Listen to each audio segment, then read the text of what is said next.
Hello guys, कैसे हो आप सब। आई होप आप सब बहुत ही अच्छे होंगे और आप सबकी स्टडीज भी बहुत अच्छी चल रही होगी। तो मेरा नाम है सिद्धार्थ और आज हम जो चैप्टर कर रहे हैं वो है motion in a straight line. देखो, motion in a straight line की दो वीडियोस मैंने ऑलरेडी बना के डाली हुई है, जिसमें मैंने एक शॉर्ट वे में पूरा चैप्टर को कंप्लीट किया हुआ है। दो वीडियोस के अंदर लगभग 20 से 30 मिनट के करीब की दो वीडियोस है। उसमें ब्रीफली मैंने पूरा चैप्टर कंप्लीट किया हुआ है। तो सबसे पहले आप वो दो वीडियोस देख लो अगर आपने नहीं देखी है, और अगर आपने वो वीडियोस नहीं भी देखी हैं तब भी आप ये क्वेश्चन मेरे साथ अटेम्प्ट कर सकते हो, क्योंकि ये सारे जितने भी क्वेश्चन मैंने लिए हैं सब बेसिकली बहुत ही कॉन्सेप्चुअल क्वेश्चन है।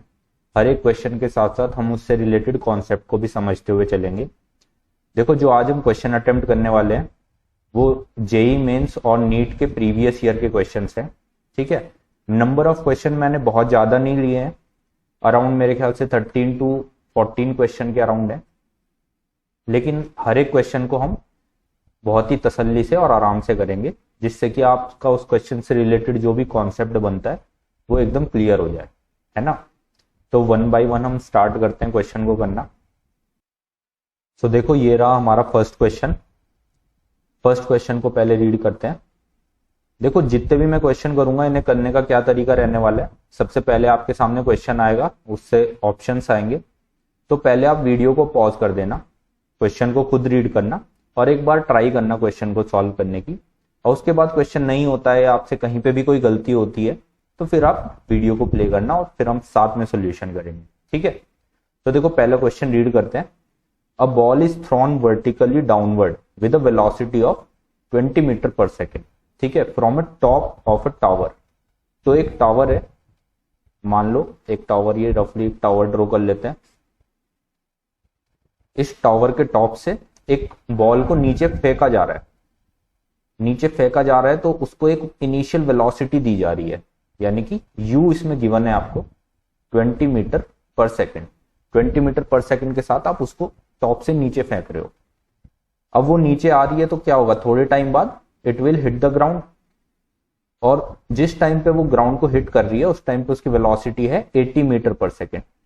तो ये देखो, थोड़े टाइम बाद ये नीचे आ गई और इस टाइम पे इसकी जो वेलोसिटी है, यानी कि इसकी फाइनल वेलोसिटी, वो कितनी है, 80 मीटर पर सेकेंड। ठीक है, the height of the tower. अच्छा, हमें क्या कैलकुलेट करना है, हाइट बतानी है कि इस टावर की हाइट कितनी होगी। ठीक है, ये हाइट हमको कैलकुलेट करनी है। अब जी की वैल्यू यहां पे दी हुई है। देखो, कोई बॉल ऊपर से नीचे आ रही है और उसकी जो वेलोसिटी वो बढ़ रही है, 20 मीटर पर सेकंड से 80 मीटर पर सेकंड हो गई। तो अगर कभी भी वेलोसिटी में आपका चेंज आता है तो वो किसकी वजह से आता है, एक्सेलरेशन की वजह से।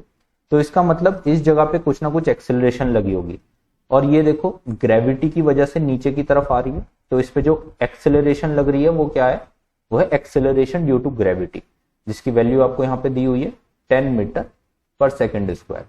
तो इस एक्सेलरेशन की वजह से इसकी वेलोसिटी बढ़ी जब ये ऊपर से नीचे आई। ठीक है, और इसने जो डिस्टेंस कवर किया वो डिस्टेंस कितना है, यहां से लेके यहां तक का डिस्टेंस, वो ही इस हाइट के इक्वल है। टावर की जो हाइट है वो ही क्या है, distance covered by this ball. तो ये सिंपल इक्वेशन ऑफ मोशन का क्वेश्चन आपका हो गया। आपको एक्सेलरेशन गिवन है, आपको u गिवन है, v गिवन है, आपको s कैलकुलेट करना है। तो जो थर्ड इक्वेशन ऑफ मोशन होती है हमारी, वो क्या कहती है, v square is equal to u square plus 2as।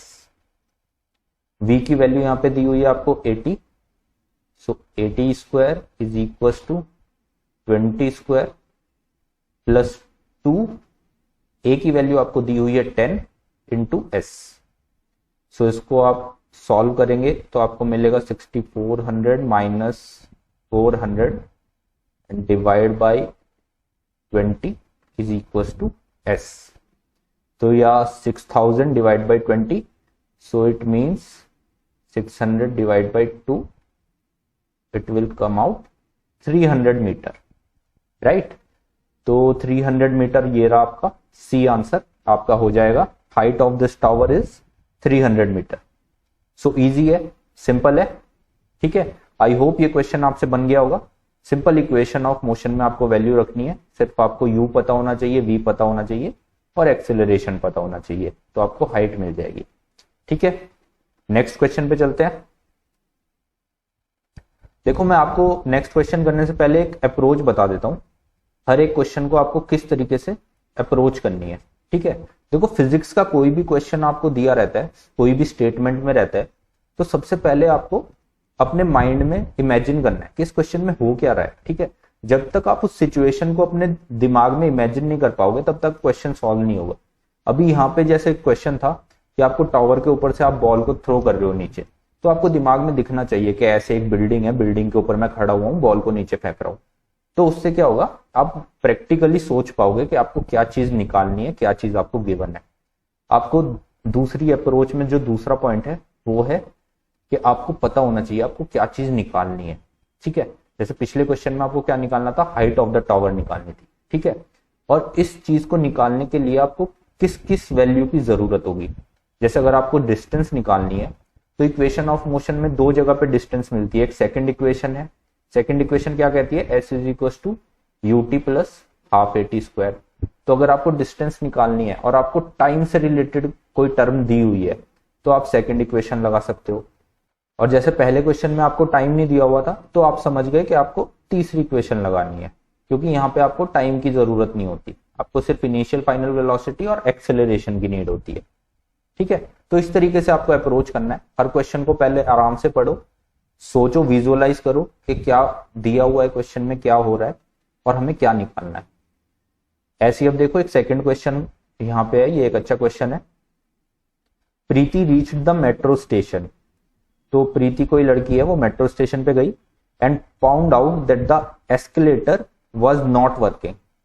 तो एस्केलेटर आपने देखा होगा, मेट्रो स्टेशन पे आप जाते हो तो एक ऑटोमेटिक एस्केलेटर होती है जिस पे आप खड़े होते हो और वो आपको ऊपर ले जाती है ना। तो प्रीति भी वहां पे गई मेट्रो स्टेशन पे, लेकिन उसकी किस्मत उतनी अच्छी नहीं थी, तो एस्केलेटर काम नहीं कर रही थी। तो फिर उसने क्या किया, she walked up stationary escalator in time t1। अब वो स्टेशनरी एस्केलेटर से ऊपर गई, यानी कि जो पैदल चढ़ने वाली सीढ़ियां होती है ना, जिसमें मैनुअली हमको वॉक करके ऊपर जाना पड़ता है, तो उस सीढ़ी से वो ऊपर गई, फर्स्ट फ्लोर से ऊपर सेकंड फ्लोर पे। तो उसको कितना टाइम लगा, t1 टाइम लगा। ठीक है, अब आगे क्या हुआ, ऑन अनदर डे, अब दूसरे दिन वो फिर से आई। She remains stationary on the moving escalator, then the escalator takes her up in t2 time. अब दूसरी टाइम तो उसकी किस्मत अच्छी थी, जो मूविंग एस्केलेटर है वो काम कर रही थी और वो उसको ऊपर ले गई t2 टाइम के अंदर। ठीक है, तो ये दो केस हो गए हमारा, फर्स्ट केस पहले दिन और ये दूसरे दिन का केस हो गया। अब उसने क्या पूछा, the time taken by her to walk up on the moving escalator will be. अब उसने एक तीसरी चीज पूछ ली। तीसरी चीज क्या, कि वो मूविंग एस्केलेटर पे खड़ी हुई थी, अब अगर वो मूविंग एस्केलेटर के ऊपर चलना शुरू कर दे। ठीक है, मानो मूविंग एस्केलेटर पे पहले वो स्टिल खड़ी हुई थी, सीढ़ियां ऊपर जा रही थी, अब वो उस एस्केलेटर भी चल रही है और उसके ऊपर वो भी चल रही है, तो अब उसकी स्पीड दुगनी हो जाएगी ना, वो और तेजी से ऊपर पहुंचेगी। तो इस एक्शन में उसको कितना टाइम लगेगा, ये आपका क्वेश्चन है। तो देखो इस पे किस तरीके से हम अप्रोच कर सकते हैं इस क्वेश्चन को करने की। जो हम एक सिंपल सी दिमाग से हम सोचे क्या हो रहा है, पहले उसकी कुछ ना कुछ समझ लो एक्स स्पीड से वो ऊपर जा रही थी सीढ़ियों से, जब वो मैनुअली चढ़ रही थी, और जब एस्केलेटर उसे ऊपर लेके गई वो वाई स्पीड से मान लिया उसको ऊपर लेके गई। और अब जब वो दोनों स्पीड को एक साथ मिला दे रही है, एस्केलेटर भी जा रही है और वो खुद भी चढ़ रही है, तो अब उसकी स्पीड कितनी हो जाएगी, एक्स प्लस वाई, है ना। ये एक रिलेटिव वेलोसिटी का क्वेश्चन बन गया, है ना। अब उसकी स्पीड बढ़ गई, वो और तेजी से ऊपर जा रही है। तो अगर पहले उसको टाइम t1 लग रहा था तो t1 टाइम कितना था, देखो डिस्टेंस तीनों केस में बराबर है, वो ग्राउंड फ्लोर से फर्स्ट फ्लोर पे मान लिया जा रही है और हमने उस डिस्टेंस को s मान लिया, समझ लो ऐसे डिस्टेंस कवर कर रही है वो। तो पहला उसका t1 कितना आया, t1 था उसका डिस्टेंस अपॉन स्पीड, तो यानी कि s अपॉन स्पीड x। दूसरे केस में उसका t2 कितना आया, s अपॉन जो उसकी स्पीड है, कितनी स्पीड है इस बार, y। ठीक है, और तीसरे केस में जो हमें t निकालना है, दैट्स आवर आंसर। ठीक है, ये हमारा आंसर आने वाला है।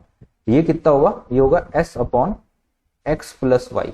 अब क्योंकि उसकी स्पीड ऐड हो गई, दोनों स्पीड्स को एक साथ मिला दिया उसने, तो अब हम सिंपली ये x और y की जगह हम t1 t2 को पुट कर देते हैं यहाँ पे। तो t कितना आ गया हमारा, s डिवाइड बाई x कितना है, x को इधर लेके जाएंगे, t1 नीचे आएगा तो s by t1, s by t1। Plus y कितना हो जाएगा, y को इधर ले जाओ, t2 नीचे आ जाएगा, तो ये हो जाएगा आपका s बाई t2। ठीक है, और s ऊपर भी है, नीचे से s कॉमन ले लो, तो ये आ गया 1 by t1 plus 1 by t2 से s कैंसिल हो गया। ठीक है, t1 t2 को नीचे एलसीएम लोगे तो वो ऊपर आ जाएगा t1 t2 और नीचे आ जाएगा t1 प्लस t2, तो ये आपका टाइम आ जाएगा। तो this will be your answer. तो आई होप ये क्वेश्चन आपको समझ में आया। कौन सा ऑप्शन है? Option number B, t1 t2 divide by t1 plus t2। Next question पे चलते हैं। अब देखो इस क्वेश्चन को रीड करते हैं, क्या बोल रहा है। The speed of a swimmer in still water is 20 metre per second, the speed of river water is 10 metre per second and is flowing due east. अब देखो क्या है, एक स्विमर और रिवर का क्वेश्चन है, और रिवर के बारे में क्या दिया हुआ है कि रिवर आपकी 10 मीटर पर सेकेंड की स्पीड से बह रही है, और किस डायरेक्शन में बह रही है? ईस्ट की तरफ बह रही है। तो मान लो ये आपकी रिवर है। अब ये आपकी डायरेक्शन हो गई, ये आपकी वेस्ट हो गई ना, ये आपकी ईस्ट हो गई, ये नॉर्थ हो गई, ये साउथ हो गई, ऐसी होती है ना डायरेक्शन। अब ये आपकी जो है ईस्ट की साइड बह रही है, तो वेस्ट से ईस्ट ये डायरेक्शन होगी इसकी, और इसकी जो स्पीड आपको दी हुई है वो दी हुई है 10 मीटर पर सेकेंड। ठीक है, अब आपको एक स्विमर के बारे में बता रखा है। एक स्विमर है आपका जो कि स्टिल वाटर में कितनी स्पीड से तैर सकता है? 20 मीटर पर सेकेंड की स्पीड से। अब he is standing on the south bank and wishes to cross the river. वो यहां साउथ में खड़ा हुआ है, समझ लो ये आपका स्विमर है, ये साउथ डायरेक्शन में खड़ा हुआ है, और वो चाहता है इसको क्रॉस करना, रिवर को cross the river along the shortest path. ये यहाँ पे मेन पॉइंट है, उसको जो है इसको क्रॉस करना है शॉर्टेस्ट पाथ से। तो शॉर्टेस्ट पाथ कौन सा होगा? अगर ये बिल्कुल परपेंडिकुलर जाए स्विम करते हुए, है ना, तो ये इसका शॉर्टेस्ट पाथ होगा। अगर ये थोड़ा सा भी इधर उधर डेविएट होगा तो वो पाथ लंबा हो जाएगा। ठीक है ना, इस पाथ से इसको ट्रेवल करना है।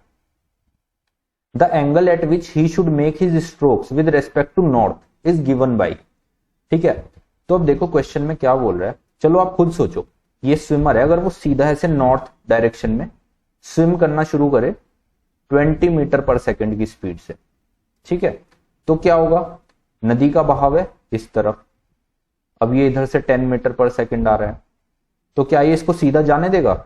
नहीं जाने देगा, ये इसको धक्का देगा, और ये इसको धक्का देके इधर की तरफ कहीं फेंक देगा, है ना। इसका फाइनल पाथ ऐसा कुछ आएगा, राइट। लेकिन ये तो हमें नहीं चाहिए, क्योंकि ये शॉर्टेस्ट पाथ नहीं है, हमें तो ये वाला पाथ चाहिए। तो इसके लिए इसे क्या करना पड़ेगा? इसे शुरू में थोड़ा सा वेस्ट डायरेक्शन में अपने स्ट्रोक लगाने पड़ेंगे 20 मीटर पर सेकेंड, ताकि अगर इधर से इसको धक्का आएगा भी, तब भी जो इसका रिजल्टेंट बनेगा वो ये शॉर्टेस्ट पाथ बनेगा। तो उससे यही आपसे पूछा हुआ है कि ये जो एंगल है उसको कितना एंगल बेंड होना पड़ेगा वेस्ट की तरफ जब वो स्ट्रोक मारे, जिससे कि उसका जो फाइनल पाथ है वो शॉर्टेस्ट पाथ है। ये आपका क्वेश्चन है। तो ये सिंपल क्या हो गया, ये वेक्टर का क्वेश्चन बन गया सिंपल। एक आपको इस डायरेक्शन में लाइन लेनी है, ये एक आपकी वेक्टर क्वांटिटी है 20 मीटर पर सेकेंड वेलोसिटी, और एक आपकी वेक्टर क्वांटिटी ऐसे है। आप दोनों को, एक का हेड एक की टेल मिला दो तो ये ट्रायंगुलर लॉ बन गया आपका, है ना। वेक्टर एडिशन का जो आपका ट्रायंगल लॉ होता है वो ये बन गया, ये 10 हो गया, ये 20 हो गया। ये थीटा एंगल निकालना है। अब ये शॉर्टेस्ट पाथ है तो आपको पता है ये 90 डिग्री होना चाहिए, राइट। तो ये राइट एंगल ट्रायंगल बन गया। यहाँ पे आप ट्रिग्नोमेट्रिक फंक्शन लगा लो, तो आपको थीटा निकालना है, तो साइन थीटा बराबर क्या हो जाएगा, ये यहाँ पे आपका परपेंडिकुलर है और ये आपका हाइपोटेनियस है, तो परपेंडिकुलर अपॉन हाइपोटेनियस, तो साइन थीटा की वैल्यू क्या आ गई यहाँ पे 10 डिवाइड बाई 20, यानी कि 1/2। और साइन थीटा 1/2 कब होता है? जब आपका थीटा कितना होता है 30 डिग्री। तो ये आपका एंगल आ गया 30 डिग्री, और ये 30 डिग्री किस डायरेक्शन में? आपको 30 डिग्री वेस्ट की डायरेक्शन में स्ट्रोक लगाने पड़ेंगे, यानी इस डायरेक्शन में स्विमर को जाना पड़ेगा, तब उसकी फाइनल डायरेक्शन ये आएगी। ठीक है, तो इसका आंसर हो जाएगा आपका answer number D, 30 degree west, right. तो ये अच्छा क्वेश्चन था। इस तरह के क्वेश्चन काफी आपके कंपटीशन में आते हैं वेक्टर एडिशन से रिलेटेड। सो आई होप ये आपको समझ में आया होगा। चलो नेक्स्ट क्वेश्चन पे चलते हैं। अच्छा, तो आपका नेक्स्ट क्वेश्चन क्या है अब? देखो, ट्रेन से रिलेटेड भी काफी क्वेश्चन आते हैं, ये एक अच्छा क्वेश्चन है, कंपटीशन में बार बार पूछा जाता है, तो इसको अच्छे से समझना कॉन्सेप्ट इसके पीछे का। A passenger train of length 60 metre travels at a speed of 80 kilometre per hour. आपकी एक पैसेंजर ट्रेन है, उसकी लेंथ आपको कितनी दी है? 60 मीटर। 60 मीटर इस ट्रेन की लेंथ है और ये 80 किलोमीटर पर आवर की स्पीड से ट्रेवल करती है, 80 kilometre per hour. Another freight train of length 120 metre travels at a speed of 30 kilometre per hour. एक और ट्रेन है, ठीक है, ये मान लिया एक दूसरी ट्रेन है, इसकी लेंथ कितनी है? इसकी लेंथ है 120 मीटर और इसकी स्पीड कितनी है? इसकी स्पीड है 30 किलोमीटर पर आवर की स्पीड से ये ट्रेवल करती है। The ratio of time taken by the passenger train to completely cross the freight train. ठीक है, देखो कंप्लीटली क्रॉस करना है, तो यानी कि ये जो आपकी ट्रेन नंबर 1 है, इसे ट्रेन नंबर 2 को ओवरटेक करना है, तो आपसे टाइम पूछा है कितना टाइम लगेगा इस काम में। दो कंडीशन आपको दी हुई है। फर्स्ट कंडीशन क्या है? They are moving in the same direction, दोनों सेम डायरेक्शन मूव कर रही है, यानी कि 80 किलोमीटर पर आवर इस डायरेक्शन में और 30 किलोमीटर पर आवर भी इसी डायरेक्शन में। ठीक है, दोनों सेम डायरेक्शन। और दूसरी केस क्या है? दूसरे केस में दोनों अपोजिट डायरेक्शन में, मतलब अगर 80 इधर है तो 30 इधर की तरफ होगा। ठीक है, तो सबसे पहले हम पहला केस देख लेते हैं और दोनों का रेशियो पूछा हुआ है, तो हमें पूरा सॉल्व करने की जरूरत भी नहीं है, दोनों को डिवाइड कर देंगे तो हमारा रेशियो आ जाएगा, है ना। तो चलो सबसे पहले हम केस नंबर 1 ले लेते हैं, जब दोनों एक डायरेक्शन में ट्रेवल कर रही हैं। अब देखो, अपना खुद दिमाग लगा के सोचो, कभी भी कोई दो चीजें हैं, ये कोई गाड़ी पहली गाड़ी है और ये एक दूसरी गाड़ी है। अब अगर पहली गाड़ी को इसे ओवरटेक करना है तो ओवरटेक कब माना जाएगा? जब ये बिल्कुल यहां आ जाए, मतलब इसके हेड से इसकी टेल आगे निकल जाए, तभी तो ओवरटेक कंप्लीट होता है ना। तो ओवरटेक करते हुए आपको डिस्टेंस कौन सी लेनी है? इसकी पूरी लेंथ लेनी है प्लस इसकी पूरी लेंथ लेनी है। ठीक है, तो अगर ये ट्रेन इसको ओवरटेक करेगी तो किस टाइम पे ओवरटेक करेगी? जब ये पूरा यहां पे आ जाएगी। ओवरटेक के बाद ये वाली कंडीशन होनी चाहिए ना, ट्रेन नंबर 1 यहां पे आ जाए और ट्रेन नंबर 2 ऐसे हो, तब कंप्लीट ओवरटेक माना जाएगा। तो यहां तक आने में इसको कितना डिस्टेंस ट्रेवल करना पड़ेगा? मान लो अगर सेकंड ट्रेन जो है वो मूव नहीं कर रही, वो अपनी जगह पे ही खड़ी हुई है, तो पहली ट्रेन को कितना डिस्टेंस ट्रेवल करना पड़ रहा है? पूरा यहां से यहां तक आने में कितना कवर करना पड़ रहा है इसको? 120 प्लस 60 यानी कि 180 मीटर। ठीक है, 180 मीटर कवर करना पड़ रहा है। और अगर आप इसको स्टिल मान रहे हो, यानी इस स्पीड को अगर आप 0 मान रहे हो, तो आपकी इसकी स्पीड कितनी होगी? रिलेटिव स्पीड 80 माइनस 30, यानी कि जो आपकी ट्रेन नंबर 1 है वो किस स्पीड से ट्रेवल कर रही है? 50 किलोमीटर पर आवर से ट्रेवल कर रही है। और कितना डिस्टेंस ट्रेवल करना है? 180 मीटर। तो टाइम निकालना है आपको। सिंपल, टाइम क्या होता है? डिस्टेंस अपॉन स्पीड होती है ना। लेकिन सबसे पहले आप ये देखो, जो आपको डिस्टेंस है वो मीटर में दिया हुआ है और जो आपका स्पीड है वो आपको किलोमीटर पर आवर में दी हुई है, तो इसको भी मीटर पर सेकंड में कर लेते हैं। किलोमीटर पर आवर को करने के लिए क्या करना पड़ता है? 5/18 से आप सिंपल मल्टीप्लाई कर दो। ये 5/18 कैसे आता है मैं बताता हूं। देखो, किलोमीटर, अच्छा यहाँ पे तो आपको दिखेगा नहीं, यहाँ पे देख लो, किलोमीटर पर आवर को आपको मीटर में चेंज करना है ना, तो समझ लो 1 किलोमीटर है और 1 आवर है, तो 1 किलोमीटर में कितने मीटर हो गए? 1000 मीटर। और 1 आवर में कितनी सेकंड हो गई? 3600 सेकंड। तो जब आप इसको कैंसिल आउट करोगे तो ये आ जाएगा 5/18। ठीक है, तो किलोमीटर पर आवर मीटर पर सेकंड में चेंज हो जाता है अगर आप 5/18 से मल्टीप्लाई कर देते हो, तो ये इतना मीटर पर सेकंड हो जाएगा। ओके, तो टाइम आपका कितना आ जाएगा? डिस्टेंस कितनी है? 180। ये आपका T1 मान लेते हैं क्योंकि हमने पहला केस लिया है अभी, इसको T2 से बाद में डिवाइड कर देंगे, हमारा आंसर मिल जाएगा। Ratio divide by 50 into 5/18, right. तो ये आपका T1 आ गया। अब इसको पूरा सॉल्व करने की जरूरत नहीं है क्योंकि डिवाइड करेंगे तो कुछ ना कुछ कट जाएगा। अब हम सेकंड केस देख लेते हैं, दूसरे पेज पे देख लेते हैं। सेकंड केस में क्या हो रहा है? सेकंड केस में दोनों ट्रेन हेड ऑन एक दूसरे की तरफ आ रही है, ये इधर आ रही है और ये इधर आ रही है। तो इस केस में क्या होता है, इस केस में आपकी जो वेलोसिटी है वो ऐड हो जाएगी। ठीक है, आप खुद ही सोचो ना, दो गाड़ी एक दूसरे की तरफ आ रही है तो जल्दी क्रॉस कर जाएंगे एक दूसरे को। अगर दोनों एक ही डायरेक्शन में जा रही है तो ओवरटेक करने में ज्यादा टाइम लगेगा, है ना। कॉमन सेंस लगाओ। तो यहाँ पे जो आपकी रिलेटिव वेलोसिटी है, आपकी स्पीड कितनी होने वाली है, वो होने वाली है 80 + 30 यानी कि 110 km/h। डिस्टेंस तो अभी भी आपको उतना ही कवर करना है, दोनों की लेंथ आपको कवर करनी है अगर आगे निकलना है तो 180 मीटर। इस बार T2 कितना हो जाएगा आपका, T2 हो जाएगा 180 मीटर डिवाइड बाई 110 इंटू, इसको भी आप π/18 से कर दो तो मीटर/सेकंड में आ जाएगा, राइट। तो देखो इसीलिए मैं सॉल्व नहीं करवा रहा था, क्योंकि यहाँ पे भी सेम क्वांटिटी आएगी तो वो कट ऑफ हो जाएगी। तो आपका जो आंसर आने वाला है, आंसर आपका क्या था, वो आना था T1/T2। T1 कितना आया था आपका, T1 आया था 180 डिवाइड बाई 50 इंटू 5, 18 ऊपर चला गया, ये आपका T1 था।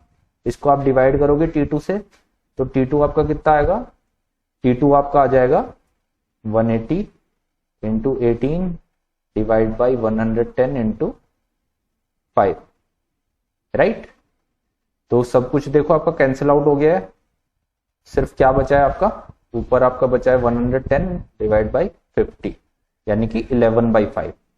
तो दैट्स योर आंसर। चेक कर लेते हैं किस ऑप्शन में है। तो this is your option number D, 11/5, that's your answer. So I hope ये क्वेश्चन आपको समझ में आया है। देखो इस क्वेश्चन में सिर्फ दो ही चीज इंपॉर्टेंट है जिसको आपको ध्यान में रखना है। सबसे पहला पॉइंट क्या है, सबसे पहला पॉइंट है कि आपको रिलेटिव वेलोसिटी का जो कॉन्सेप्ट है वो क्लियर होना चाहिए।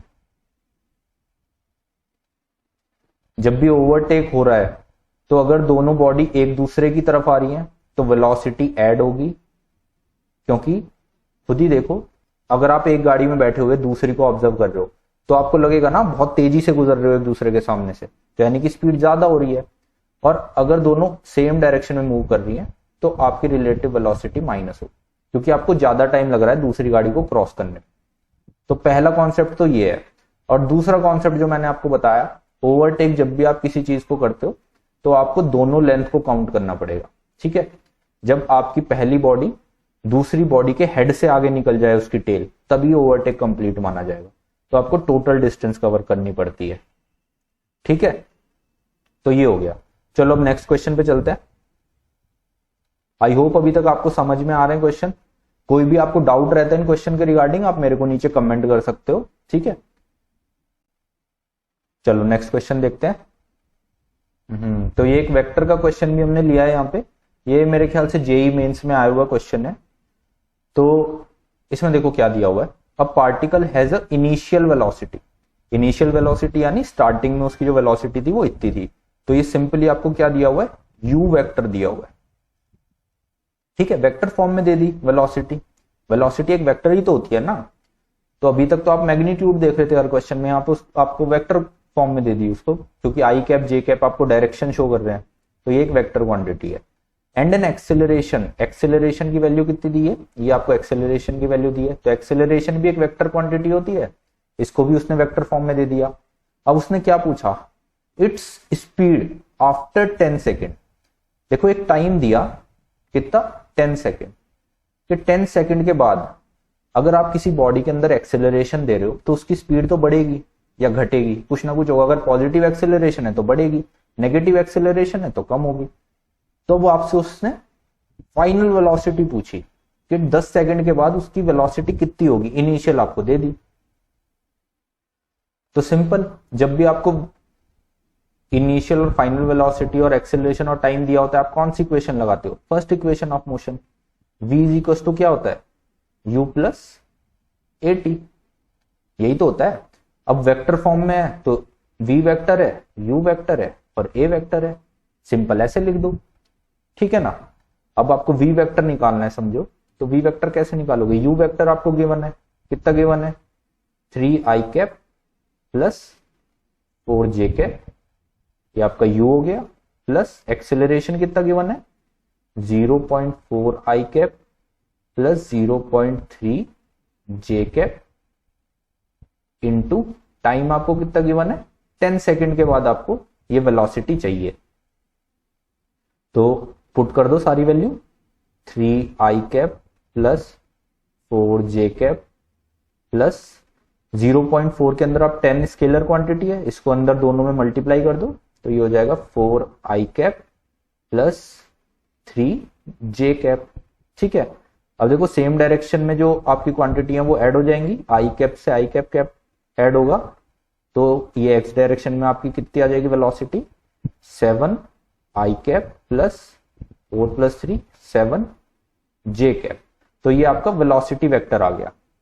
ठीक है, लेकिन आपको क्या निकालना है, आपको निकालनी है स्पीड। स्पीड क्या होती है, वेलोसिटी का जो मैग्नीट्यूड होता है उसी को तो आप स्पीड कहते हो ना। अगर आप वेलोसिटी की डायरेक्शन हटा दो, खाली मैग्नीट्यूड देखो तो वही स्पीड होता है।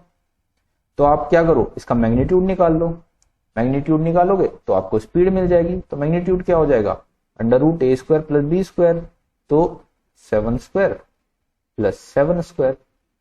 तो ये करोगे सॉल्व तो कितना आ गया 2 7 अंदर 7 √2। ये आपकी क्या आ गई, ये आ गई आपकी स्पीड। ठीक है, तो ये आपका आंसर नंबर डी। तो क्लियर हुआ क्वेश्चन। देखो सिंपली वेक्टर को देख के कभी भी डरना नहीं है कि ये तो वेक्टर में आ गया, क्या होगा क्या होगा। सिंपल होगा बिल्कुल, जैसे आप स्केलर के साथ करते हो वैसे ही वेक्टर को ट्रीट करो, वही इक्वेशन लगनी है सिंपल।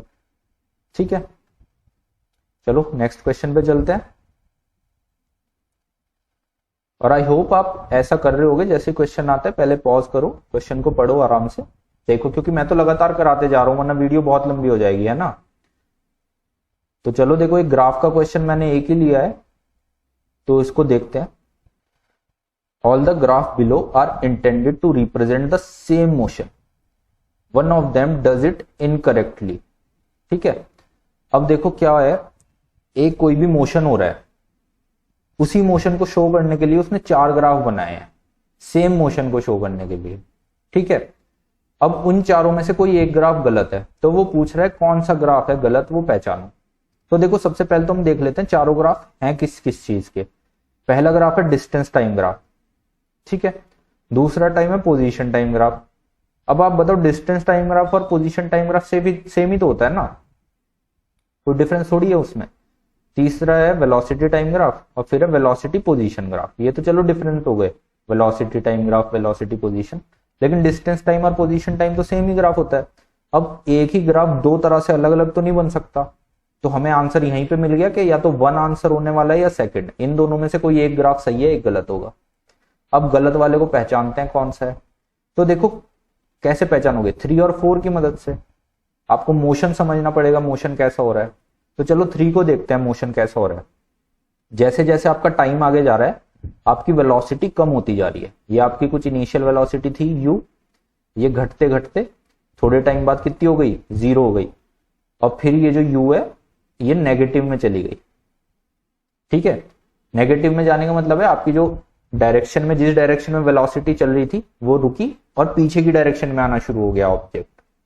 अब इसी ग्राफ से चलो हम देखते हैं, फर्स्ट और 2 को कंपेयर करते हैं। देखो सेकंड ग्राफ को आप देखो, पहले वेलोसिटी आगे की तरफ थी तो पोजीशन कुछ ना कुछ कवर हो रही थी, धीरे धीरे वेलोसिटी 0 हुई तो पोजीशन रुक गई, एक ही जगह पे आ गई, 0 हो गई वेलोसिटी। फिर क्या हुआ, वापस वो अपनी शुरू की स्टेज पे आना शुरू हो गया क्योंकि वेलोसिटी नेगेटिव हो गई। तो ये ग्राफ तो सही है इसका मतलब। ठीक है, अब पहले वाले को देखते हो, पहले वाले को आप देखो टाइम के साथ डिस्टेंस बढ़ता ही जा रहा है। ठीक है, नीचे नहीं आया, अब बढ़ता ही जा रहा है, बढ़ता ही जा रहा है, नीचे आ ही नहीं रहा। तो इसका मतलब ये तो गलत हो गया क्योंकि वेलोसिटी आपकी नेगेटिव हुई है, तो यानी आपका डिस्टेंस भी धीरे धीरे वापस आ रहा है, पोजीशन आपकी वापस आ रही है। तो एक्चुअली में तो ये डिस्टेंस की जगह यहाँ पे डिस्प्लेसमेंट होना चाहिए, ये यहाँ पे गलत आ रखा है डिस्टेंस, क्योंकि डिस्टेंस तो आपका स्केलर क्वांटिटी है। ठीक है, वो तो कम नहीं होगा, आपकी डिस्प्लेसमेंट कम होगी वेलोसिटी के साथ साथ। ठीक है, तो ये यहाँ पे गलती है छोटी सी, तो आपका जो आंसर होने वाला है यहाँ पे 1 होने वाला है। चौथे को भी देख लेते हैं, चौथे में क्या हो रहा है, वेलोसिटी जैसे जैसे आपकी कम हो रही है आपकी पोजीशन बढ़ना बंद हो गई। यही वाला, ये जो ये ग्राफ हो रहा था इसमें क्या हो रहा था, वेलोसिटी जैसे जैसे कम हो रही थी पोजीशन बढ़ना बंद हो गई, एक जगह पे जाके रुक गई, यहाँ पे भी एक जगह पे जाकर रुक गई, अब फिर आपकी पोजीशन वापस से जहां शुरू किया था वहीं पे आ गई, जीरो पे, है ना। यहाँ पे भी आपने जीरो से शुरू किया था, वापस आप जीरो पे आ गए थे। तो आई होप ये ग्राफ आपको समझ में आया होगा। और ग्राफ के देखो काफी क्वेश्चन आते हैं, ग्राफ को अच्छे से ध्यान से सॉल्व किया करो। मेनली दो टाइप के ग्राफ आपको मिलेंगे, एक तो आपका डिस्टेंस टाइम ग्राफ मिलेगा, जिसको आप पोजीशन टाइम ग्राफ भी बोलते हैं, डिस्प्लेसमेंट टाइम ग्राफ बोलते हो, एस और टी के बीच में होता है। इसका जो स्लोप होता है वो आपको क्या देता है, वो आपको देता है वेलोसिटी, इसको हम बोलते हैं ds बाई dt, ठीक है। इसके स्लोप से आपको वेलोसिटी मिलती है। दूसरा ग्राफ आपका जो होता है वो कौन सा होता है ज्यादा common, velocity time graph. Velocity time graph में क्या इंपॉर्टेंट होता है, इसका जो स्लोप होता है वो आपको क्या देता है, एक्सेलरेशन देता है, dv बाई dt। देखो किसी भी ग्राफ के स्लोप से आपको क्या मिलता है ये कैसे पता चलेगा, स्लोप का फॉर्मूला क्या होता है, स्लोप होता है dy बाई dx। तो इस ग्राफ के y एक्सिस पे क्या है v और x एक्सिस पे क्या है t, v और t को डिवाइड करके क्या चीज मिलती है, एक्सेलरेशन मिलती है। ऐसे ही ऊपर वाले ग्राफ में देखो s और t को डिवाइड करके क्या मिलता है, वेलोसिटी मिलती है। तो ये तो स्लोप की कहानी हो गई। और अगर आपको वेलोसिटी टाइम ग्राफ से अगर डिस्प्लेसमेंट आपको कैलकुलेट करनी होती है तो इस ग्राफ के नीचे जितना भी आपका एरिया कवर हो रहा है, इस एरिया को आप निकालोगे तो आपको मिल जाएगी डिस्प्लेसमेंट, ठीक है। ये दो तीन कॉन्सेप्ट होते हैं ग्राफ के, ये आपको अच्छे से आने चाहिए। चलो तो हम नेक्स्ट क्वेश्चन की तरफ चलते हैं। अभी क्वेश्चन क्या बोल रहा है, an automobile travelling with the speed of 60 kilometre per hour can brake to stop within a distance of 20 metre. अब देखो आपका कोई ऑटोमोबाइल है, मान लो कोई गाड़ी है या आपकी कोई कार है, ये कितनी स्पीड से जा रही है, 60 किलोमीटर पर आवर की स्पीड से ट्रेवल कर रही है। अब आपने सडनली क्या किया, ब्रेक मारे, और इस पॉइंट पे ब्रेक मारे, और ये क्या होगा, थोड़ी दूर पे जाके ये जो आपकी कार है ये स्टॉप हो जाएगी, है ना। इसकी जो फाइनल वेलोसिटी है v वो 0 हो जाएगी। यही तो होता है ना, ब्रेक मारने से आपकी गाड़ी रुक जाती है। अब बिल्कुल उस जगह पे तो नहीं रुकेगी, 60 किलोमीटर पर आवर की स्पीड है, उसको रुकने में थोड़ा सा डिस्टेंस लगेगा। इस डिस्टेंस को उसने दिया हुआ है 20 मीटर, ठीक है। 20 मीटर तक जाके वो रुक गई। अब रुकी है तो कुछ ना कुछ एक्सेलरेशन उसके ऊपर लगा होगा, नेगेटिव एक्सेलरेशन। तो ये नेगेटिव एक्सेलरेशन की वजह से रुकी है और ये नेगेटिव एक्सेलरेशन क्या है, ये है उसके ब्रेक्स, गाड़ी के जो ब्रेक्स हैं वो उसके ऊपर नेगेटिव एक्सेलरेशन लगा रहे हैं, जिसकी वजह से उसकी वेलोसिटी 0 हो गई।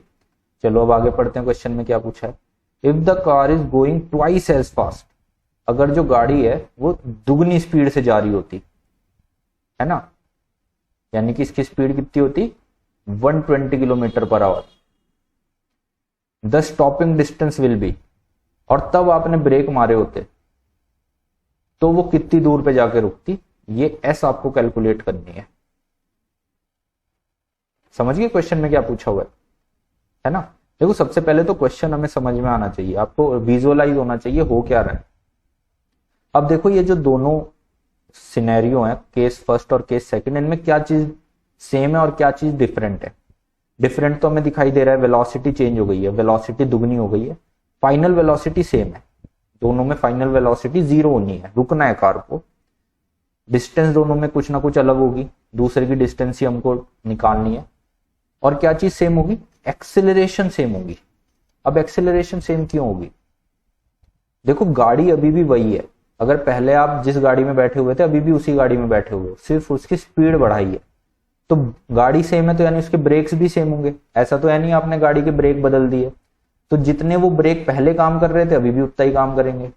तो पहले एक्सेलरेशन किसकी वजह से हो रहा था, ब्रेक्स की वजह से, अभी भी एक्सेलरेशन किसकी वजह से हो रहा है, ब्रेक्स की वजह से, सेम ब्रेक्स है, तो एक्सेलरेशन अभी भी सेम है। तो आप यहां से क्या कर सकते हो, पहली इक्वेशन पहली कंडीशन से आप एक्सेलरेशन कैलकुलेट कर लो कितनी है, दूसरी वाली केस में एक्सेलरेशन की वैल्यू को यूज करो और एस कैलकुलेट कर लो। ये आपकी अप्रोच होनी चाहिए इस क्वेश्चन को सॉल्व करने के लिए, ठीक है। तो चलो सॉल्व करते हैं। सबसे पहले हम पहला केस ले लेते हैं। पहले केस में हमें क्या क्या गिवन है, यू गिवन है 60 किलोमीटर पर आवर। देखो आपको मीटर में दी हुई है वैल्यूज, तो आप इसको भी मीटर पर सेकंड में कर लो, 60 इंटू 5/18 मीटर पर सेकंड। और आपको क्या गिवन है, फाइनल वेलोसिटी गिवन है 0, एक्सेलरेशन आपको निकालनी है, एस आपको गिवन है कितना 20। तो अब आप कैसे निकाल सकते हो, V square is equal to U square plus 2as। V यहां पे 0 हो गया आपका, ठीक है। तो आपकी यू स्क्वायर की वैल्यू कितनी हो जाएगी 60 इंटू 5 डिवाइड बाई 18 का होल स्क्वायर इक्वल टू हो जाएगा माइनस के 2। एक्सेलरेशन आपको कैलकुलेट करना है, एस आपको कितना दिया हुआ है 20, तो ये आ जाएगा आपका 40। ठीक है, नेक्स्ट पेज पे चलते हैं, या इसको इधर ही कैलकुलेट कर लेते हैं साइड में।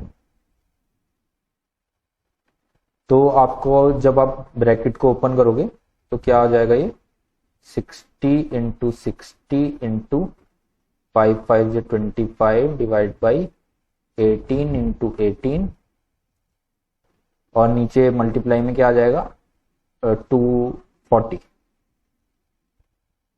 ठीक है, ये आपकी क्या आ गई, एक्सेलरेशन की वैल्यू आ गई, और ये नेगेटिव में आएगी।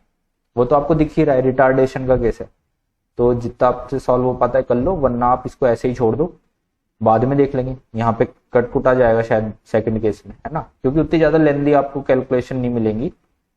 यहीं पे सॉल्व करने की कोशिश करते हैं।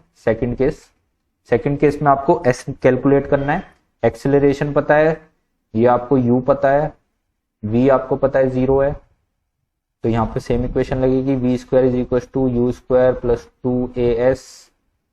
वी आपको क्या 0 दिया हुआ है, ठीक है, 0 इक्वल टू यू स्क्वायर कितना है 120। अच्छा ये सेम आ जाएगा ना, 120 इंटू 120 इंटू 5 का स्क्वायर बाई 18 का स्क्वायर, वही सेम चीज आ जाएगी, तो ये आपकी कैंसिल आउट हो जाएगी।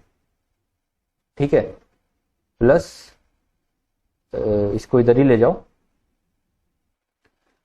2as है ना, 2 इंटू ए की वैल्यू माइनस से माइनस कैंसिल हो गया, उसको मैं हटा देता हूँ, 60 into 60 into 25 divide by 18 into 18, है ना, और इंटू एस था यहाँ पे जिसकी वैल्यू आपको निकालनी थी। अब ये देखो पूरा कैंसिल आउट हो जाएगा, 18 से 18 स्क्वायर गया, 25 से 5 स्क्वायर गया, आपको क्या मिला लास्ट में, आपको एस मिला कितना 120 into 120 divide by 2 into 60 into 60। ठीक है ना, नहीं कुछ कैलकुलेशन में मिस्टेक हो रही है शायद से, जस्ट अ मिनट यार, जस्ट अ मिनट, क्या हो गया ये, कुछ कैलकुलेशन में मिस्टेक की हमने, है ना। पहला जो आपका इक्वेशन था V square is equal to U square plus 2as, यहाँ पे v आपका 0 था, ठीक है, u आपका कितना था, u था 60 किलोमीटर पर आवर, ठीक है, 60 को हमने 5 इंटू 18 से मल्टीप्लाई किया, स्क्वायर करेंगे तो 60 इंटू 60 आएगा, 5 इंटू 5 आएगा, नीचे 18 इंटू 18 आएगा, ठीक है, is equal to 2as minus के 2as, तो 2 इंटू ए यहाँ पे 40 आ गया। अच्छा ये 40 किधर है, हाँ ये 40 छूट गया ना, वही तो मैं बोल रहा हूँ कुछ गड़बड़ हो रही है, तो यहाँ पे नीचे 40 भी है मल्टीप्लाई में ना, तो इंटू 40 ऊपर आ जाएगा। ठीक है, 60 से आप इसको कैंसिल कर दो, यहाँ पे 2 2 का, तो ये 2 से 2 गया, तो 40 इंटू 2, तो एस ये आपका फाइनली कितना आ गया 40 इंटू 2 80 मीटर। ठीक है, तो देखो कैलकुलेशन में मिस्टेक हो सकती है, नॉर्मल है, ठीक है, आप लोग ट्राई करना कि ना हो, मेरे से तो हो जाती है। तो ये आपका आंसर कितना हो जाएगा, डी हो जाएगा यहाँ पे, S is equal to 80 metre. तो कॉन्सेप्ट आपको समझ में आ गया क्वेश्चन का, आपको विजुअलाइज होना चाहिए पहले केस में क्या हो रहा है, दूसरे में क्या हो रहा है, आपको क्या चीज फाइंड आउट करनी है, कैसे फाइंड आउट कर सकते हो, अप्रोच आपको यही रखनी है। ठीक है, तो नेक्स्ट क्वेश्चन पे चलते हैं। A ball is released from the top of a tower of height h metre. एक टावर है, उसकी हाइट है h मीटर, मान लिया ये आपका टावर है, ये ग्राउंड से h मीटर इसकी हाइट है, राइट। अब इसके ऊपर से आपने बॉल को रिलीज किया है, देखो रिलीज का मतलब और थ्रो करने में क्या डिफरेंस होता है। अगर आप बॉल को थ्रो कर रहे हो तो यानी आप उसको कुछ ना कुछ इनिशियल वेलोसिटी दे रहे हो, और रिलीज करने का मतलब है आपने ऐसे हाथ में पकड़ा और छोड़ दिया, यानी उसकी इनिशियल वेलोसिटी कितनी है 0, उसमें जितनी भी वेलोसिटी मिल रही है वो ग्रेविटेशन की वजह से आ रही है, आप कुछ नहीं दे रहे उसमें, ठीक है। तो यही केस है यहाँ पे, आपने बॉल को लिया और रिलीज किया तो आपकी जो इनिशियल वेलोसिटी है u वो यहाँ पे 0 है, ठीक है। तो ये इस तरह के जो वर्ड होते हैं इनको आपको ध्यान देना है। It takes t seconds to reach the ground, अब उसे h हाइट है उसकी और नीचे पहुंचने में कितना टाइम लगा, t सेकेंड में वो नीचे पहुंच गया, टाइम उसको लगा t second. What is the position of the ball in t/3 second. अब वो पूछ रहा है, पूरी जर्नी की बात ही नहीं कर रहा, वो कह रहा है अगर मैं t/3 सेकेंड के बाद देखूं, मान लो ये यहां से चलना शुरू हुआ और उसने अपनी वॉच में देखा t/3 सेकेंड के बाद वो बॉल किस पोजीशन पे होगी, वो कहीं यहाँ पे बीच में होगी, उसकी कुछ ना कुछ वेलोसिटी हो गई होगी तब तक, v मान लो कुछ भी हो गई होगी, ठीक है। अब ये पूछा है ये जो पोजीशन है ये कहाँ पे है, या तो आप ऊपर से निकाल लो, ऊपर से कितना नीचे आ गई है, या नीचे से ऊपर निकाल लो, कोई भी एक निकाल लो, h से माइनस कर देना, दूसरी वैल्यू आ जाएगी, ठीक है। तो आपको ये निकालनी है ये पोजीशन, यानी कि या तो ये वाली हाइट निकाल लो या ये वाली हाइट निकाल लो, ये आपका क्वेश्चन है। क्वेश्चन आपको समझ में आ गया ना क्या है। अब उसने देखो आंसर में क्या दिया हुआ है, h/9 metre from the ground, from the ground, हर ऑप्शन में फ्रॉम द ग्राउंड दिया हुआ है, तो यानी आपका जो आंसर आने वाला है वो आपको ये वाली हाइट निकालनी है, h डैश, ये ग्राउंड से लेके इस टाइम पे वो कहां पर है। अब देखो कैसे हम कर सकते हैं, अगर हम ये वाली हाइट निकाल लें, ये जो s ये डिस्टेंस है, अगर हम ये निकाल लें तो h से इसको माइनस करेंगे हमें h डैश मिल जाएगा, ठीक है। तो हम इसको निकालने की कोशिश करते हैं। अब देखो इस क्वेश्चन में अगर हमें s निकालना है, अगर हम सेकंड वाला केस लें, एक फर्स्ट केस हम मान लेते हैं जब ये पूरा ऊपर से नीचे तक आ रहा है, और सेकंड केस हमने माना है जब ये सिर्फ t/3 टाइम में हम देख रहे हैं कितना नीचे आए।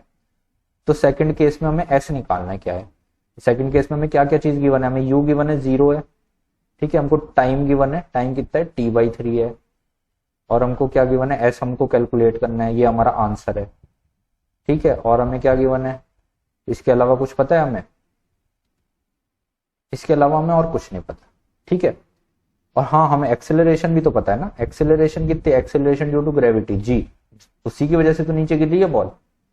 तो चलो अगर हम यहाँ से s निकालते हैं तो s का क्या फॉर्मूला होता है, s is equal to ut plus half at square, u 0 है तो ये पहली टर्म तो 0 हो गई, हाफ at स्क्वायर यानी gt स्क्वायर, ये हो जाएगा। और t कितना दिया है, t है t/3, यहाँ पे लिख देता हूं, जो हमारा आंसर आने वाला है वो क्या आने वाला है, half into g t square by 3 का स्क्वायर 9, तो हमारा आंसर आने वाला है gt स्क्वायर बाई 18, ये हमारा आंसर आने वाला है, ठीक है।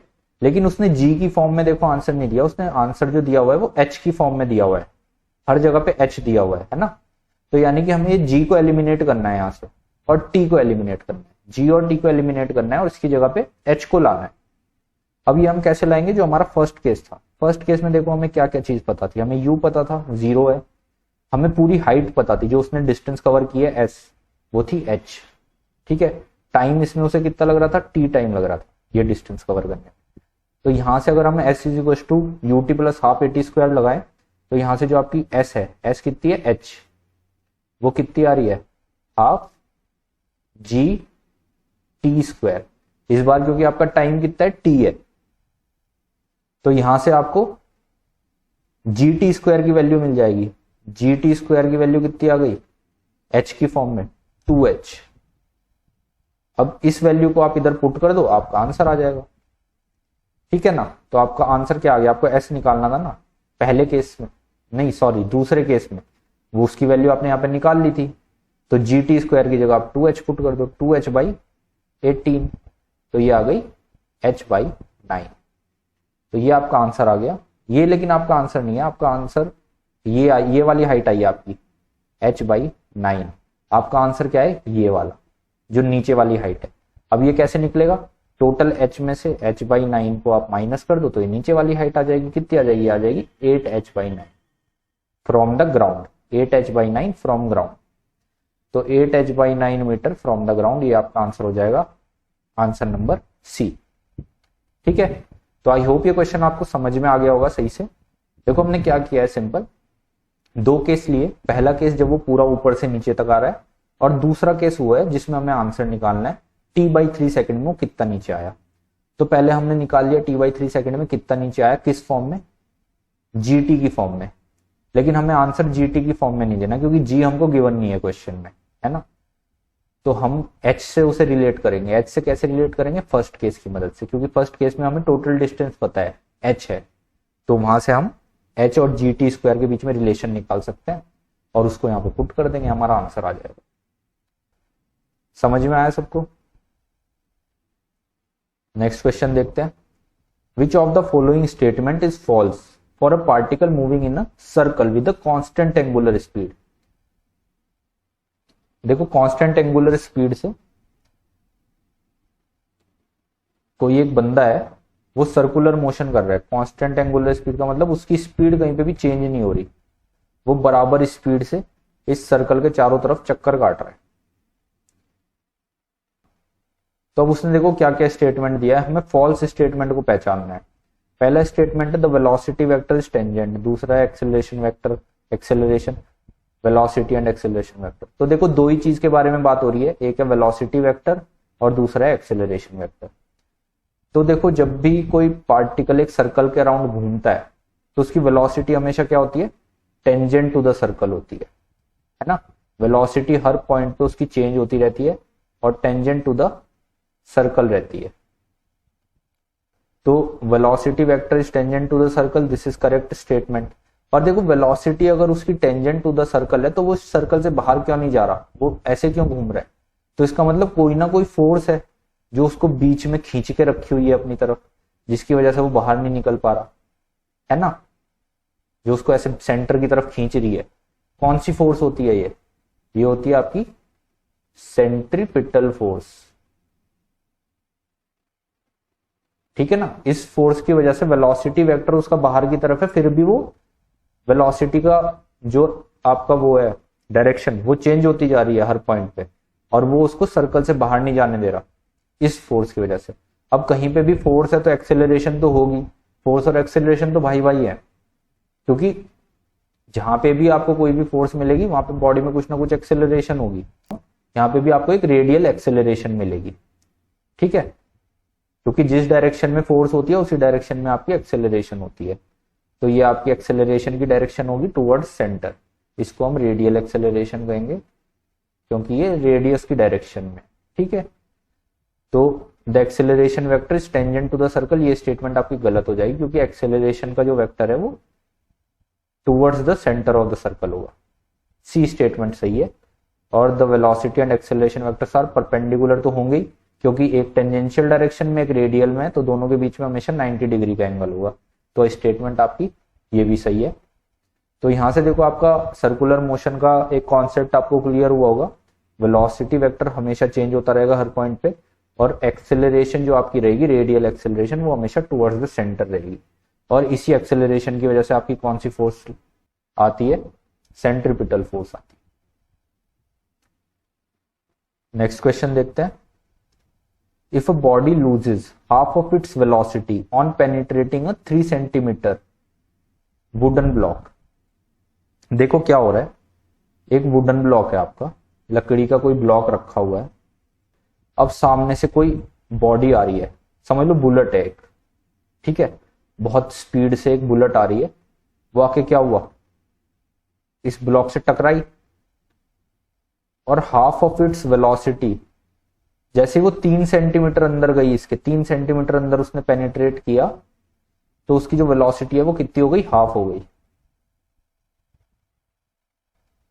ये आपकी पहली स्टेटमेंट बोल रही है कि उसने 3 सेंटीमीटर का डिस्टेंस कवर किया। अगर उसकी इनिशियल वेलोसिटी u थी तो यहां तक आते आते जो उसकी फाइनल वेलोसिटी है वो कितनी हो गई, u/2 हो गई, ठीक है। इतनी आपको स्टेटमेंट समझ में आ रही है। आगे क्या बोल रहा है, then how much more will it penetrate before it comes to rest, मतलब कि उसे देखो ऐसे उसकी वेलोसिटी क्या हो रही है, कम हो रही है, यानी उसके ऊपर नेगेटिव एक्सेलरेशन लग रहा है ना, यहाँ पे उसके ऊपर नेगेटिव एक्सेलरेशन लग रहा है, तभी तो उसकी वेलोसिटी कम हो रही है। पहले u थी, अब u/2 हो गई। अब ऐसे ही चलता रहा तो कुछ टाइम में क्या होगा, कुछ टाइम में उसकी जो वेलोसिटी है वो 0 हो जाएगी। अब जब 0 उसकी वेलोसिटी होगी उस टाइम पे वो और कितना डिस्टेंस कवर करेगी, ये एस आपको निकालना है, ये आपका क्वेश्चन है। समझ गए आपसे क्या पूछा हुआ है क्वेश्चन में? आपको ये पूछा है कि वो और कितना दूर आगे जाएगी रेस्ट में आने से पहले। अब देखो इस पूरे क्वेश्चन को आप दो पार्ट में डिवाइड कर सकते हो। पहला पार्ट हो गया आपका ये वाला मोशन, जब वो 3 सेंटीमीटर अंदर आई और उसकी वेलोसिटी आधी हो गई, और दूसरा पार्ट हो गया आपका ये जिसमें आपको एस कैलकुलेट करना है। ठीक है, अब देखो पहले पार्ट में आपको क्या क्या चीजें गिवन है। पहले पार्ट में आपको इनिशियल वेलोसिटी दे रखी है, कुछ भी हमने मान ली u। ठीक है, उसी के हिसाब से फाइनल वेलोसिटी हमारी हो जाएगी u/2। ये दो चीज आपको पता चल गई। इसके अलावा आपको क्या पता है, एक्सेलरेशन हमें पता नहीं है क्या है, निकालेंगे हम। देखो एक्सेलरेशन तो सेम ही रहनी है पहले पार्ट में भी और दूसरे में भी, क्योंकि सेम ही बॉडी है, सेम ही वुडन ब्लॉक है, बाहर से कोई दूसरी चीज नहीं आई है। ठीक है, तो एक्सेलरेशन जो इस पार्ट में निकलेगी वही हमें सेकंड पार्ट में एस निकालने में हेल्प करने वाली है। और हमें कुछ गिवन है, VU ए गिवन है और एस हमको गिवन है। इस केस में एस हमको कितना गिवन है, 3 सेंटीमीटर। तो हम अपनी वही favourite equation, third equation of motion लगाते हैं, v² = u² + 2as। ठीक है, v इस बार कितना है, u/2, तो u/2 का स्क्वायर 4 लिख लेते हैं। u² बराबर कितना हो जाएगा, u² + 2 × s कितना है, 6 × a। इसको हम सॉल्व करेंगे तो यहाँ पे हमें एक्सेलरेशन मिल जाएगा इधर से, तो 6a जो है हमारा वो कितना आने वाला है, नेगेटिव में आएगा, हमें पता चली गया है। u² में से आपका u²/4 जाएगा, तो ये कितना आ जाएगा आपका 4u - u 3u²/4, 3u²/4। ठीक है, और एक्सेलरेशन आपको निकालना था, ये फाइनली कितना आ गया, इसको आप कट कर दो वैल्यू को, तो u²/8। ये आपकी एक्सेलरेशन की वैल्यू आ गई। अब इस वैल्यू को हम पुट करेंगे सेकंड केस में, तो हमें s मिल जाएगा। यही हमें निकालना है, वो हमारा आंसर होगा। ठीक है, तो देख पा रहे हो आप कि हम सही जा रहे हैं, हमारा आंसर निकलने वाला है। अब सेकंड केस को हम ले लेते हैं। सेकंड केस में क्या हो रहा है, आपकी इनिशियल वेलोसिटी इस बार कितनी है, u/2, सॉरी इनिशियल वेलोसिटी है ये आपकी u1 है, u' बोल देते हैं इसको, ये आपकी u/2, और आपकी जो v' है इस बार वो है 0। ठीक है, एक्सेलरेशन आपका a' वो आपका a के बराबर ही है, जो आपका u²/8 आपने निकाला अभी। तो यहां से आप s निकाल सकते हो सिंपली इसको कैलकुलेट करके, v² = u²। देखो एक्सेलरेशन यहाँ पे नेगेटिव आया था, ठीक है, क्योंकि रिटार्डेशन का केस है, तो ये नेगेटिव लेना है। तो v² तो आपका 0 है ही, तो ये आपका क्या हो जाएगा, u²/2 बराबर हो जाएगा 2as के। 2 × a कितना है, u²/8 × s। नेगेटिव से नेगेटिव कैंसिल कर दिया मैंने, u² से u² गया। ठीक है, तो s आपका कितना आ जाएगा, 8 ऊपर जाएगा, 2 नीचे आएगा, तो ये आपका आ जाएगा 2 सेंटीमीटर। तो देख लो कुछ गड़बड़ तो नहीं है ना कैलकुलेशन में। अच्छा, कैलकुलेशन में गलत कर दिया ना, यहाँ पे ये स्क्वायर हो रहा है, तो ये 4 होगा नीचे u² का, तो ये ऊपर जाएगा, तो ये 1 सेंटीमीटर है ना, क्योंकि 4 × 2 = 8 हो जाएगा, और ये 8 ऊपर हो जाएगा, तो इसको आप कैंसिल करोगे, 2 आएगा, 2 से 2 कैंसिल हो जाएगा, तो ऐसा आपका 1 सेंटीमीटर आ जाएगा आंसर। तो ये आपका आंसर है, यानी कि वो 1 सेंटीमीटर और अंदर पेनिट्रेट करेगी, उसके बाद वो जो बुलेट थी या जो बॉडी थी वो स्टॉप हो जाएगी। समझ में आया क्वेश्चन? देखो किसी भी क्वेश्चन में कोई डाउट रह जाता है, मैं भी आपके साथ ही सॉल्व कर रहा हूँ यहाँ पे सारे क्वेश्चन, तो हो सकता है कैलकुलेशन में थोड़ी बहुत मिस्टेक हो जाए, किसी क्वेश्चन में कुछ हो सकता है मैंने गलत आंसर लगा दिया हो, गलत कैलकुलेट करके, जैसे यहाँ पे हो गया था, तो ऐसा कुछ होता है तो आप मेरे को बता देना कमेंट्स में, ठीक है। तो देखो अब नेक्स्ट क्वेश्चन देखते हैं। नेक्स्ट क्वेश्चन में क्या बोल रहा है, a car is standing 200 metre behind a bus which is also at rest. देखो दोनों जो कार हैं और बस है वो दोनों रेस्ट पोजीशन में है, और जो कार है वो बस से 200 मीटर पीछे खड़ी हुई है। ये कार है और ये आपकी यहाँ पे बस खड़ी हुई है, और इन दोनों के बीच का जो डिस्टेंस है वो है 200 metre. The two start moving at the same instant. दोनों ने एक साथ चलना शुरू किया, but with different forward acceleration, but दोनों की एक्सेलरेशन अलग अलग थी। इनिशियल वेलोसिटी दोनों की 0 है, ये भी u = 0 है इसका भी, यहाँ पे भी u इज इक्वल टू 0 है, दोनों में कुछ ना कुछ एक्सेलरेशन आएगा, फिर दोनों की स्पीड बढ़नी शुरू होगी। The bus has acceleration of 2 metre per second square. मान लिया इस डायरेक्शन में जा रहे हैं, इसकी जो एक्सेलरेशन है वो कितनी है 2 मीटर पर सेकेंड स्क्वायर, और कार की जो एक्सेलरेशन है वो कितनी है 4 मीटर पर सेकेंड स्क्वायर, यानी इसकी एक्सेलरेशन उससे डबल है। ठीक है, the car will catch up the bus after a time of. अच्छा, अब देखो इसकी एक्सेलरेशन ज्यादा है तो यानी कि इसकी जो स्पीड है वो तेजी से बढ़ेगी कार की, बस की धीरे धीरे बढ़ेगी। तो क्या होगा अल्टीमेटली ये कार जो है कुछ डिस्टेंस ये बस चलेगी, कुछ डिस्टेंस ये कार चलेगी, और अल्टीमेटली ये दोनों एक साथ आ जाएंगे। ये जो कार है ये इसको कैच कर लेगी बस को, है ना। यहाँ पे इसकी कुछ फाइनल वेलोसिटी हो गई होगी, इसकी भी कुछ फाइनल वेलोसिटी हो गई होगी। बस को मान लिया हमने 2 मान लिया, कार को 1 मान लिया। अब लेकिन ये जो डिस्टेंस कवर हुई है इसके लिए टाइम पूछा है कि टाइम कितना लगेगा, ये हमारा क्वेश्चन है कि time is equal to what. Question समझ में आया आप लोगों को क्या है? ठीक है, अब देखो डिस्टेंस, देखो ध्यान से, दोनों कितना कितना ट्रेवल कर रही है। जो कार है, अगर मैंने मान लिया कि जो बस है वो x डिस्टेंस ट्रेवल करी इस टाइम में, तो कार ने कितना डिस्टेंस ट्रेवल किया? कार ने ट्रेवल किया 200 प्लस x, क्योंकि ये x भी तो, ये 200 मीटर भी तो कवर किया ना उसने, ठीक है ना। तो इसी से हम कंपैरिजन करते हैं। हम ऐसा करते हैं, डिस्टेंस कवर निकालते हैं दोनों का। तो जो कार है, कार कितना डिस्टेंस कवर करती है? तो डिस्टेंस का फॉर्मूला क्या होता है? Distance is equal to half a t square, u t plus half a t square. U तो 0 है तो हाफ एटी स्क्वायर। तो अगर आप कार के लिए निकालोगे डिस्टेंस S1 जो कि कितना है 200 प्लस x, ये कितना आएगा? ये आएगा आपका हाफ, एक्सेलरेशन कितनी है इसकी 4 इंटू टी स्क्वायर। टी हमें फाइंड आउट करना है कितना है। ठीक है, एक इक्वेशन आपको ये मिल गई। दूसरा है आपका S2 जो आपकी बस की डिस्टेंस है, वो कितनी है x है। इसको अगर आप कैलकुलेट करोगे तो ये कितना आएगा? हाफ एक्सेलरेशन इंटू टाइम का स्क्वायर। एक्सेलरेशन इस बार कितनी है 2 इंटू टाइम का स्क्वायर। ठीक है, अब अगर आप इन दोनों को माइनस कर दो, S1 माइनस S2 कर दो, पहली इक्वेशन को माइनस कर दो दूसरी इक्वेशन से, तो आपको क्या मिल जाएगा? x से x कैंसिल हो गया, आपको मिला 200 equals to half 4t square minus half 2t square. ये मिला ना आपको, इसको कैंसिल कर दो, ये आ गया 2, ये आ गया t स्क्वायर, तो ये आ गया आपका 2t square minus T square यानी कि t स्क्वायर। तो t स्क्वायर की वैल्यू आ गई 200। तो इसको अगर आप सॉल्व करोगे t आ जाएगा under root of 200 which will be equal to 10 root 2। तो 10 रूट 2 सेकेंड आपका आंसर आ जाएगा। ये है आपका option number C, this will be your answer. तो आप समझ गए क्या हुआ है? यहाँ पे हमने दोनों का डिस्टेंस कवर निकाला, दोनों को डिस्टेंस में कितना डिफरेंस था 200 मीटर का, तो वहीं से हमको टाइम की वैल्यू मिल गई। अब देखते हैं नेक्स्ट क्वेश्चन। ये आपका लास्ट क्वेश्चन है आज का। ठीक है, इसको फटाफट सॉल्व करते हैं क्योंकि ऑलरेडी वीडियो बहुत लंबा हो रहा है, लेंथी हो रहा है, तो इसको सॉल्व करते हैं। अगर आप लोग अभी तक मेरे साथ हो तो इसका मतलब आपको अच्छे लग रहे हैं क्वेश्चन और आपकी अच्छी प्रैक्टिस हो रही है। तो बस लास्ट क्वेश्चन एक साथ सॉल्व करते हैं और फिर वीडियो खत्म करते हैं। ठीक है, if the velocity of a particle, एक पार्टिकल की वेलोसिटी आपको ये दी हुई है।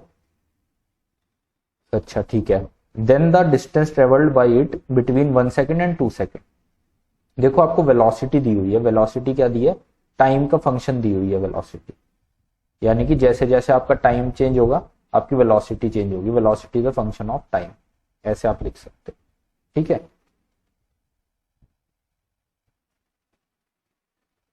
Velocity is a function of time आपका दिया हुआ है। अब देखो अगर आपको वेलोसिटी दी हुई है और आपको डिस्टेंस निकालना होता है तो आप कैसे निकाल सकते हो? देखो डिस्टेंस होता क्या है? डिस्टेंस होता है आपका, सॉरी वेलोसिटी होती क्या है? वेलोसिटी होती है आपकी ds बाई dt। ठीक है, जब आप डिस्टेंस का डिफरेंशिएट करते हो तभी तो आपको वेलोसिटी मिलती है ना। तो ds बाई dt की वैल्यू आपको दी हुई है 80 प्लस bt स्क्वायर। अब यहां से अगर आप निकालो s को, तो s को कैसे निकाल सकते हो? अगर आप इसको इंटीग्रेट कर दो, ds is equal to 80 plus bt square, into d t. अब आप इसको बोथ साइड अगर इंटीग्रेट कर दो तो आपको क्या मिल जाएगा, आपको डिस्टेंस मिल जाएगी। इसको इंटीग्रेट करोगे एस आ जाएगा, इसको इंटीग्रेट करोगे टी के रेस्पेक्ट में तो ये आएगा a t square by 2 plus b t cube by 3 plus एक कांस्टेंट। ठीक है, क्योंकि यहाँ पे आपका इंडेफिनेट इंटीग्रल है तो आपका एक कांस्टेंट आएगा साथ में। तो ये आपकी एस की वैल्यू आ गई। अब आपसे क्या पूछा है, distance travelled between 1 second and 2 second. अब आप समझ लो 1 सेकेंड में उसकी जो डिस्टेंस ट्रेवल थी उसको निकालो, और 2 सेकेंड में जो उसकी डिस्टेंस ट्रेवल है S2 उसको निकालो।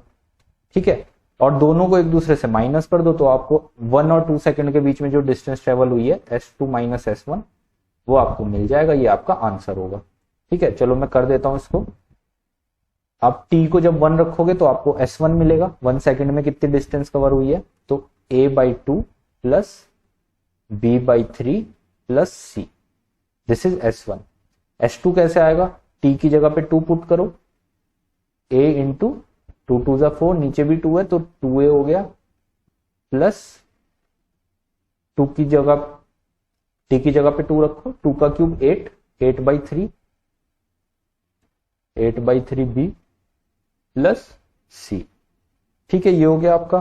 अब आप S2 माइनस S1 करोगे तो आपको क्या मिलेगा, 2a minus a/2 plus 8b/3 minus b/3, और c से c आपका कैंसिल हो जाएगा, है ना। अब इसको आप सॉल्व करो, आपको क्या मिलेगा, 4a माइनस a यानी कि 3a/2 प्लस ये आ जाएगा आपका 7b/3। तो ये आपकी आ जाएगी S2 माइनस S1 यानी कि आपका आंसर आ जाएगा। ठीक है, समझ में आया आपको क्या क्या हुआ यहाँ पे, ये आपका ऑप्शन नंबर ए है। आपको जब भी वेलोसिटी का भी दिया होगा टाइम का फंक्शन तो आप उसको इंटीग्रेट करोगे तो आपको डिस्टेंस मिल जाएगा। अगर आपको कुछ ऐसा दिया होता क्वेश्चन में कि आपको s दिया होता t का फंक्शन, वो कुछ दिया होता a t plus 2b square, इस तरह से कुछ भी दिया होता, ठीक है, या 2bt स्क्वायर ऐसे कुछ दिया होता, तो अगर आप इसको डिफरेंशिएट करते ds/dt तो आपको वेलोसिटी मिल जाती। तो ये जैसे कि a प्लस इसको डिफरेंशिएट करोगे कितना 4bt, इस तरीके से ये जो आएगा सॉल्व करके ये आपकी वेलोसिटी मिल जाएगी। तो आपसे किसी भी टाइम पे पूछा होता कि 4 सेकंड बाद वेलोसिटी कितनी है, यहाँ पे आप t को पुट करते आपको वेलोसिटी मिल जाती। तो इस तरीके के क्वेश्चन भी आते हैं काफी। वेलोसिटी दी होगी तो इंटीग्रेट करो, डिस्टेंस ले लो, डिस्टेंस दिया हुआ है तो डिफरेंशिएट करो, वेलोसिटी ले लो। ठीक है, सो आई होप आज का ये लेक्चर आपके लिए यूजफुल रहेगा और आपके काम आएगा। इन क्वेश्चंस को प्रैक्टिस करो अच्छे से, दोबारा से देखो, सारे कॉन्सेप्ट अच्छे से क्लियर होंगे आपके। सो थैंक यू, मिलते हैं नेक्स्ट लेक्चर में, बाय।